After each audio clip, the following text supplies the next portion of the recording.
Great. So, church, I just wanted to introduce you to some very good friends of ours, Kaz and Steph. They are in South Africa as we speak, and they've joined us today so we can chat to them about an amazing opportunity we have as a church, but also so you can just get to know them and what they're doing out in Cape Town. They're such great friends of ours. We're really privileged to be able to have this time with them. So you get to know a bit about them as well. So, first question to you guys is, how long have you known Nikki, and how did you first meet her? So, hello everyone. Just to clarify, in case you're wondering, I'm Steph, this is Kaz. Although some of the grannies do call me Steph. Yeah, and I often get called Kaz.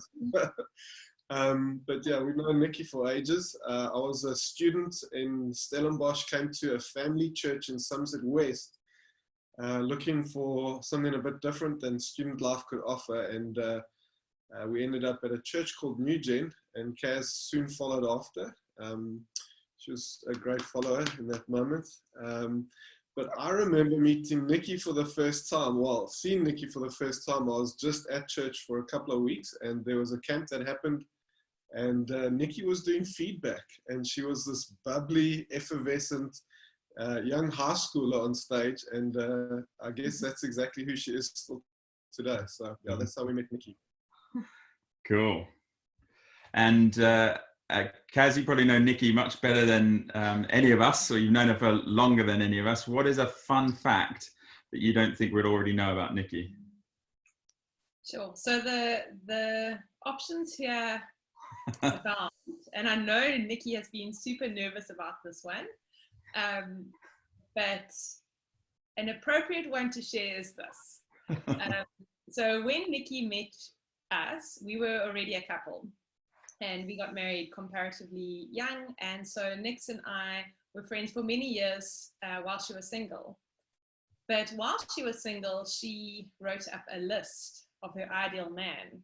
Oh, sure. And this list, I mean, I mocked it. I thought it was ridiculous and terribly stereotypical, and, you know, not the way you look for a husband. But the list went something like tall, dark, and handsome, must have an accent, must be a man in uniform, obviously love God. So I had to, I had to sort of eat humble pie, because that's exactly what God blessed me with. So you are a gift from God, Adam. And you are tall, dark, and handsome. It's nice to be so encouraged. Thank you. Now everyone can see why we're such great friends. Now you guys. That one later. Yeah. You guys now lead this church called Nugent, Steph, that you arrived at many years ago. This is in Somerset West, as you said. Could you tell us a bit more about the community that you lead? Yeah, it's a beautiful community of people. And so we kind of live in the backwaters of a big city. So a lot of families, a lot of older folk. And in the last couple of years, we've seen a lot more diversity come into the church. Our building is across the road from a massive informal settlement, and so it's. I think if I had to describe us as a church, I think very authentic, real, loving, friendly. Yeah. Would you add anything? I think we've got, well, I mean, we're biased, but I think we've got an amazing church, just incredibly generous. Everyone's just, not everyone, but the tone is really a heart after God. People love to worship, people love the word. Yeah, I think we've got the best church in town. Yeah, we agree. I mean, we've been so blessed by Nugent and by yourselves as a couple, but also before you took on the church, it's the church I came to see Nikki in those early days. It's the church that we got married through. Previous pastor, Pete, married us, which was super exciting. And also, I think I first came while they were still building your building, the refinery that you guys are in now, this huge warehouse of a church building, which is amazing. I think that was only just finished, wasn't it? Yeah. Well, the main room was just finished, I think, and none of the other stuff was fitted out quite yet. So that's early in 2000 or late in 2010. So yeah, we absolutely love your church and we love what you're doing there. But our churches have a mutual connection with a few different people. Can you tell us a few of those? Yeah, when you dig into it, it's amazing how small the world is. And Obviously, the main connection is Nikki. I mean, that's the main connection. Yeah. So, Yes, I love you. we connect into a network called Advance, and Advance is headed by a team of guys, amongst others, PJ Smith and Stephen Rain. And of course, there's a New Frontiers connection there. So, earlier this year, we had Terry Virgo down in the Cape, and we were hanging out with him. But on an ongoing basis, we're hanging out with Stephen Rain, and he's a good friend in our community with Jubilee Community Church and Observatory. So that's some of our good friends, and so I think that's some of the connection we have. So just to connect the dots, Stephen Rain is the son-in-law of Terry Virgo. Yeah. Yeah, and we've had some interns from the church, some students from the church do internships there at Jubilee as well. Yeah. So a bit of connection. And also, I know, Nikki, you grew up with Artie Kendall coming a lot as a friend of Pete's. Artie Kendall handed on Westminster Chapel to Greg Haslam, who's now handed it on to a guy called Howard. And they're part of our commission network, so even closer to home there. So real sense of DNA and values and being together. So, just wonderful church, a wonderful connection. As a nation, you've been hit pretty badly by lockdown regulations because of coronavirus. How's that been for you guys in the church? So I read a post about lockdown being the corona coaster, where there's ups and there's downs and there's highs and there's lows, and sometimes you feel a bit ill and sometimes you feel a bit excited, or you're having fun one minute, you want to cry the next. And I think for your sort of middle class South African, our lockdown is not dissimilar to the rest of the world. I think it's probably a bit stricter. For the first, 6 weeks, we were not allowed to exercise outside of our houses. Alcohol and tobacco are banned. Initially, many things were banned. You could literally only buy food. Now you can buy certain clothing. So you can imagine the memes and the jokes, and South Africans face everything with great humor. But most of our country is not middle class. Most of our country is living on the poverty line. And so on the poverty line, it's been devastation. So 1 in 3 South African adults now goes to bed hungry. People are not able to work. Most industries have shut down. And there's no savings. There's no, people are living hand to mouth to start with. So there's no savings. There's no backup plan. You can't borrow from your family. Your family's in the same situation. So there are many people just in an absolutely desperate state. Wow. So why don't you tell us now about Taste and See, this initiative that you set up that we would love to help partner with you in. Yeah, wonderful. That's amazing, and I really appreciate just even getting to speak about it a little bit. We, as a church, we've got an internal mercy fund called the 245 Fund. It's from Acts 2:45, where they went and sold all their possessions and gave to all who had need. And so as through that, we'd been feeding families in our community already, and we've been working with dietitians and nutritionists around what a well-balanced, healthy, but also something that could meet the basic need of people, but not be too protein rich or carbohydrate rich, but kind of well balanced. And through that, when lockdown started, we kicked into action and we started feeding from our 245 Fund folk within the first week, who we knew would not have food, that by the end of the week they wouldn't have food. So we started feeding folk. And it was just a real privilege to put out, I think, 60 parcels in that first week, just for folk who needed food. And very soon we realized that there was obviously a greater need than just the people in Nugent, and we realized we had an opportunity to broaden it and make what we were doing available to more folk. And so Taste and See was born. Yeah, so Taste and See, the name comes from the verse in Psalms. It says, taste and see that the Lord is good. And so suddenly there was this growing need to feed people. And we saw it as a beautiful opportunity to use what God had put in our hands, which was this building, which you referred to earlier, that is right near this large informal settlement. We call it a township. where people who are living in poverty, they are largely based there in that area. So it's within walking distance. So we had this perfect location for people to come very easily on foot and receive food parcels. But we also had the permits to actually go and do the bulk buying and to put together the food parcels, because our initial lockdown was so strict that you were not even allowed to go to the shop and buy something and take it to someone else. Wow. So if you were in this area and you wanted to bless someone who you knew to be hungry, you had no means of doing that legally, which was quite something. So initially we started by bridging the gap and saying, put the money into our account, 100% of it will be used to buy that food. Our volunteers will put together the food parcel in a completely adhering to food safety standards and so on, and the people would be able to come and collect it there safely and legally. So that's how it began. Wow. And then over the last, I guess, 2 months, it's just grown and grown and grown, and we're feeding upwards of 1,000 people a week now. And unfortunately, the need is greater than what we're meeting at this point. And that's incredible. There's so many things I love about that. It sounds like God has uniquely prepared you to fill that gap on behalf of those people, which is such the heart of God, isn't it? That He prepared you in that place to be able to be that source of provision for them. But I also love that it started first in the church. Now, this isn't you looking for a project to do. This was actually you serving your own community.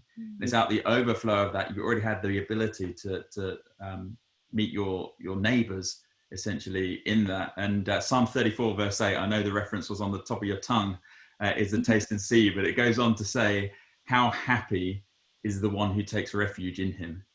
And all those people, by virtue of what you're doing, have a sense of being blessed, being happy, because they are taking refuge in Him through the work of your church as the hands and feet of Jesus. So you're right at the front line. It's amazing. Kaz, you want to chip in?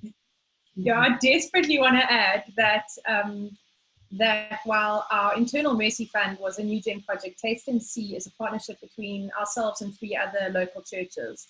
And that was very intentional. We wanted the sort of mutual accountability there. But we also wanted, I guess, the PR value in that we want the community here to see that this is the church uniting and meeting a need. This isn't some pastor's pet project or anything like that. This is what the church does. This is what the church is meant to do. We're meant to be the hands and feet of Jesus, and no one's building their own little brand. It's not about that. This is about the church doing what it was meant to do as a sort of global in Somerset West church. Yeah, so I think all those relationships exist prior to Taste and See, and it was just a case of making a phone call to some pastors, and they're all, yes, let's team together. So that was really cool. And then one more thing was someone in the early stages of lockdown phoned and said, we had a dream of you and Kaz moving out your house. It's like, okay.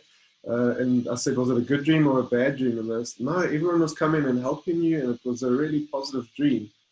And some weeks later, I realized that our building had obviously been vacated from what we use it for on a Sunday, and the celebration was that we could use it for something else. And I think it was God just preparing us for this, what He was doing, and just in that dream, an affirmation of what we were doing. So it just feels like God's all over it to affirm what you're saying. And we've had some miracle stories coming out. People, once they've received their food parcel, they are offered prayer and ministry if they want it, and most people do want it. And there've been stories of sangomas who are, you might know the term witch doctor, traditional healer. These are all the same thing. Sangomas coming to Christ through this initiative, which is amazing. That's really miraculous and beautiful, and just people being set free through this ministry. Yeah. But just very quickly, here's a testimony from yesterday. Got to share the gospel and pray with 2 dear old Zimbabwean ladies yesterday. They gave their hearts to Jesus. Really excited to join the life group when we get back to it again. Loving watching Jesus move. It's really exciting times amongst all the heartbreak. There's so much renewal. Wow. It's amazing. Oh, thanks, guys. That's amazing. Amazing that we've got this privilege and opportunity to be able to be part of it and to support you. Now, I believe that support available for some people in that settlement would be very limited because they're foreigners, so they're not able to draw on any state support that there would be. So I also believe you've got some families on the waiting list. There's many others that need to be sort of fed. How can we as a church help with that? What can we practically do to help and support you? Yeah, so there's a couple of things that we do through Taste and See, but one of them is where we take in open donations. So one is we partner with other entities to pack parcels for them to distribute. We partner with private households and help them supply parcels to people they choose.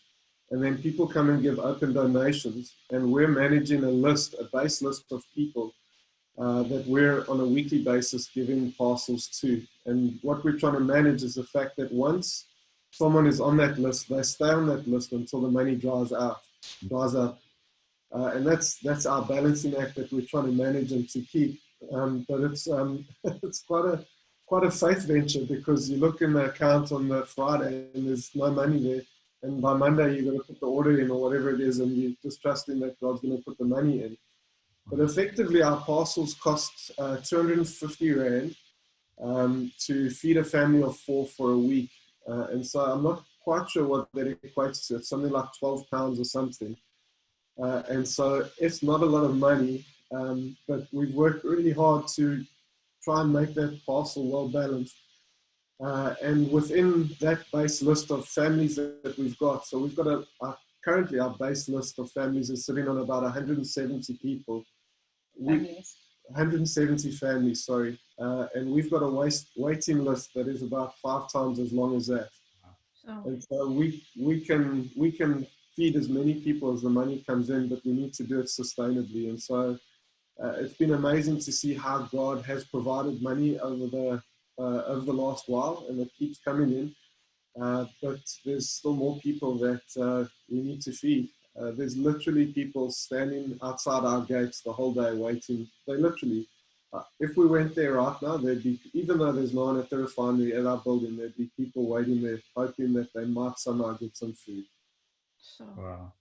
it's crazy. That's crazy, even just to get our heads around that level of poverty and level of need that we're very isolated from here. But when I shared this with our eldership team as an opportunity, they were unanimous in their desire to provide support. So we as a church are committing to give a lump sum gift to you guys, but also this morning, what we're going to do, church, is to ask you to partner. We're going to give a sizable donation, a couple of £100, if not more, into this. And that's just personally on top of the church giving. And so we're asking you, church, would you consider giving a gift to a specific Taste and See fund?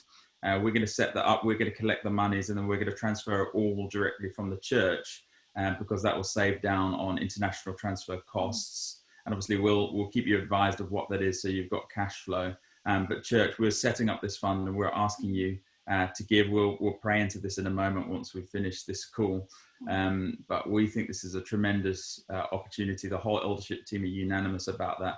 We have so much in this country. You could not believe the level of poverty that's out there, and our friends are on the front line. So we're asking everyone, would you be prayerful in considering giving to this wonderful initiative? Yeah, Guys, thank you so much for your time. Thank you for this call. Thank you for answering our questions. Oh, sorry, something's just flashed up there. And we're really hopeful to be able to send you some great support to further this work that God is doing through you and through the churches in Cape Town. Yeah, no, thank you guys. Thank you for making the effort to reach out, and also for every penny and pound that comes in. We're so grateful. Every single cent that comes in, we use it for food. The church carries any kind of additional costs. But more than that, I just really appreciate the friendship. And who knows, when everything kind of settles down, maybe we can come visit you guys. That would be amazing, and just see what things look like on that side of the world. But thank you so much for the opportunity and for your generosity. Amazing. Yeah. That sounds awesome, guys. All the best, and we'll see you soon. Bye. God bless.